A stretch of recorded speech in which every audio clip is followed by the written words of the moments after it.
Let's be real here, Pokemon is absolutely exploding right now. We're gonna be showing you guys all the avenues that we utilize as a Pokemon card business to sell our inventory. We're talking card shows, we're talking online, we're talking even Facebook Marketplace. Do you guys understand how much I hate Facebook Marketplace? And so by the end of this video, hopefully you guys will be able to make an informed decision on how you want to sell your Pokemon cards. And so with that being said, grab your Psyduck body pillow. Don't act like you don't have one. It's okay. And let's get started. Now the first one we're gonna start off with is probably the most obvious, but that is Pokemon TCG shows. I already know people in the comments are gonna be like, duh. What's great about these shows is no matter if you're setting up with a table or if you just walk in with a case full of cards, deals are done instantaneously, you get the cash paid out immediately, and it's really fun. The only thing I really need to preface this with is definitely understand table etiquette, definitely understand how valuable your cards are, and do not fold. I swear, people are gonna offer you 50% for your cards. Please do not take that offer or I'm literally gonna lose my... As I was saying, you can either go and just walk in or you can set up as a vendor. If you're planning on just walking in with a case full of cards, be prepared to sell at a percentage. Most vendors are gonna offer to pay anywhere between 70% to 85% of the current market value of your cards because they also need margin to spin that around and then sell them back to someone else. After learning that, what I would do is I would actually go to card shows looking to either just liquidate a bunch of immovable slabs I just could not sell or to consolidate those slabs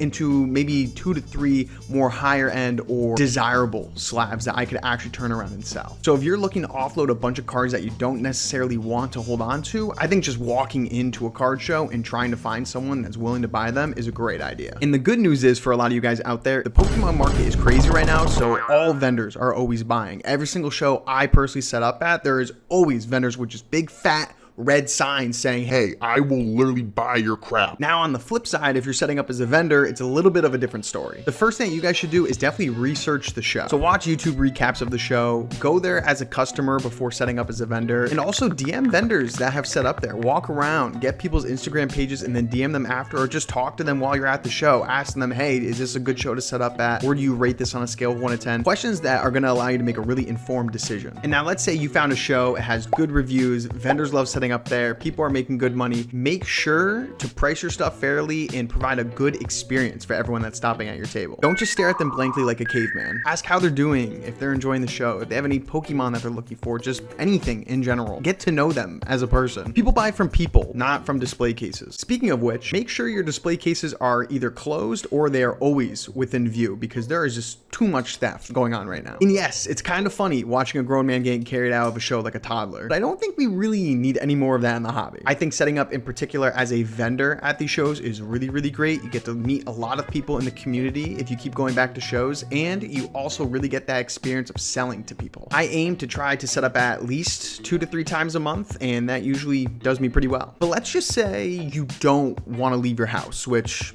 I can understand that. This next method might be right for you. Now, I'll be the first to say it, I love a good controversy, and streaming platforms have a lot of it. You're gonna run into people who reseal their packs. You're gonna run into people that don't ship out a high-end card when they hit it from a pack. You're gonna run into people that are just straight up crashing out with like 4 people watching them. Bro, okay, tell me so I can go get fucking $4 on a Stellar Crown? Chat. Because they don't want Stellar Crown? But as long as you're a normal human being, you can actually thrive on these platforms. And there's also a good variety of them. You got Whatnot, you got TikTok, you got Drip Shop, and if you're feeling a little freaky, Instagram Live. But the two that I've used in the past and that I actually prefer are TikTok and Whatnot. Let's start with Whatnot, the platform that we actually started with. Whatnot is built specifically for auctions. It's almost like if Twitch had a baby with eBay. I think that's the best way to put it. They have a chat that you can interact with. They have a bidding system. They actually have a couple of different bidding systems. They can do giveaways. You can pre-save shows before they go live. And the key here is consistency. If you can maintain running 2 to 3 shows a week, having great inventory and being entertaining on your lives, this is a great way to sell your Pokemon product. Because they don't want Stellar Crown? Pokemon singles and Pokemon breaks seem to be really popular and Whatnot. There are people who sell slabs, but it looks like singles and breaks are the 2 more dominating factors of that platform. We started off selling singles on there and we did great. All in all, it was a pretty positive experience. So if you have singles, maybe some sealed inventory, I think Whatnot is probably the best online platform for you to sell. Now, if we look at TikTok Shop, it's similar, but not exactly. TikTok's more of an Instagram meets eBay meets Vine, kind of. I'm sure you know what TikTok is. If you don't, come inside, stop touching grass. But I would actually consider the shopping feature almost a secondary aspect. It's very much so a social media platform first, shopping app second. On 3. It is so easy. Do you understand? Come on. Jong-un, Logo Man!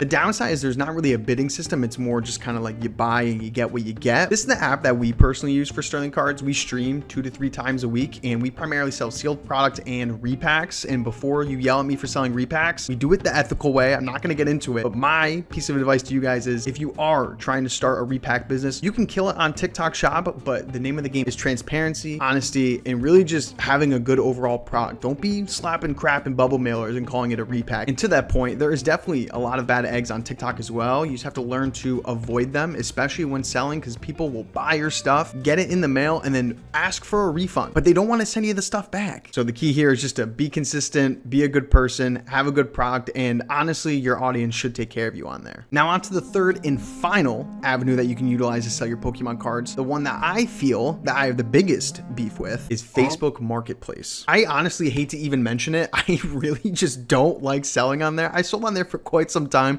and I had to stop because I actually think my brain was going to explode if I kept going. Look at this. This dude literally offered me $35 for a $700 slab lot. This guy tried trading me a slab that was actually marked as stolen, and this guy tried offering me copper pipes for a PSA 10. This is the type of people I dealt with literally every single day that I had a listing up on there. But what we primarily utilize Facebook Marketplace for is actually selling bulk. We buy collections all the time, and I could not find anyone that wanted to buy bulk. I looked on Instagram, I looked on YouTube, I looked on all different places to try to figure out who I can sell bulk to, what the rates are, all of that good stuff, and I never ended up finding it. I don't know if I just suck. Maybe I should have just looked more, but that drove me to Facebook Marketplace. Now, to Facebook Marketplace's credit, they don't charge a selling fee. They're the only online platform that I know that doesn't have to be utilized as a middleman. Like, they don't have to process a payment, which is really, really nice. I personally don't ship anything to anyone on Facebook Marketplace. Like, I don't ship my bulk to anyone. I always make it a local meetup, and that's just me removing another layer I just don't want to deal with. Sometimes you'll ship stuff out to people and they'll ask for a refund similar to the other two platforms, and I just don't want to deal with that. So you're going to give me cash, or you're going to pay me when I meet you and give you the cards, and we're going to be well on our way. My piece of advice here is to find a good Facebook group that's reputable, only do deals with people who have feedback pages, and also, as always, knowing the value of what you're selling. People are going to try to lowball you. Remember that screenshot I showed you guys? There's a lot of people like that, okay? Don't let people lowball you. But I have found personally that Facebook Marketplace is my highest percentage of repeat customers. Whenever I post in a group or whenever I list anything for sale, it's always the same 6 to 10 people that are reaching out, and it's super smooth and easy for us now. It takes time to get there, but you guys can definitely get there if you're selling on there consistently. It's not a bad platform. It's just I don't really utilize it for a core part of my business, and it's more so of an afterthought when I have cards I just need to get rid of that aren't too valuable. Are you guys seeing the theme now? It's just rinse and repeat. Consistency, good product, good person, not that hard. I know some of you were probably sitting here waiting for me to go over eBay or TCG Player, but in all honesty, I really have not utilized those platforms in quite some time. eBay has really high selling fees, and I'd rather just not sell on that platform given the really high fees. And TCG Player is like the singles paradise. Like if you only want to sell singles and you want to do it in bulk and mass, like that is the website to do it on. And if you want to watch a master at work there, I recommend RNG Games. He just seems to be absolutely on top of the game. He seems to know what he's doing. Obviously, he runs a successful business, so highly recommend tuning into him for that type of content. And if you want to open up your own website and start selling on there, highly recommend PokeNE. He has wonderful hair, and also he has literally the best advice I think I've ever seen on how to build a Pokemon business from scratch. He goes in depth, he's really calculated with what he does, and he's successful. So if you want to follow his recipe, I would highly recommend it. But that is all I have for you guys today. Hopefully you guys now have a better idea of how you want to sell and where you want to sell. And as usual, if you guys have any questions, drop them in the comments down below. Make sure to subscribe, and I will catch you guys next time. Peace.